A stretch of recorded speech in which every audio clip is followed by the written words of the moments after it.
আসসালামু আলাইকুম। আজকের এই ভিডিওতে আমরা এমএস এক্সেস এর রিলেশনশিপ সম্পর্কে জানব। রিলেশনশিপ দুটি টেবিলের কমন ফিল্ডের উপর ভিত্তি করে সম্পর্ক স্থাপন করাকেই রিলেশনশিপ বলে। অর্থাৎ রিলেশনশিপ হতে হলে অবশ্যই দুটা টেবিল লাগবে এবং দুইটা টেবিলের অ্যাটলিস্ট একটা কমন ফিল্ড থাকতে হবে। তিনটি পদ্ধতিতে রিলেশনশিপ তৈরি করা যায়। প্রথমত one to one relationship, one to many relationship এবং ওয়ান টু মেনি রিলেশনশিপকে যদি ইনভার্স করি তাহলে many to one relationship, many to many relationship. এই তিনটা পদ্ধতিতে মূলত রিলেশনশিপ তৈরি করা যায়। একজন পার্সনের সাথে তার পাসপোর্টের যে রিলেশনশিপ, এই টাইপের রিলেশনশিপকে আমরা ওয়ান টু ওয়ান রিলেশনশিপ বলতে পারি।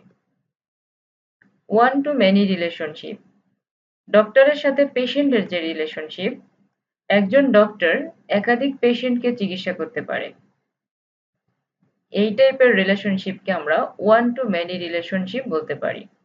পূর্বেই আমরা জেনেছি যে ওয়ান টু মেনি রিলেশনশিপকে যদি আমরা ইনভার্স করি তাহলে মেনি টু ওয়ান রিলেশনশিপ হয়। অর্থাৎ এখানে যদি আমরা লক্ষ্য করি, একাধিক পেশেন্টকে একজন ডক্টর কি করতে পারে, দেখতে পারে বা চিকিৎসা করতে পারে। এই টাইপের রিলেশনশিপকে আমরা বলতে পারি many to one relationship. Many to many relationship, একাধিক স্টুডেন্টের সাথে সাবজেক্টের যে রিলেশনশিপ, অর্থাৎ একাধিক স্টুডেন্ট একাধিক সাবজেক্ট পড়তে পারে এবং অপর সাইড থেকে যদি আমরা বলি যে একাধিক সাবজেক্ট একাধিক স্টুডেন্ট কি করতে পারে, পড়তে পারে।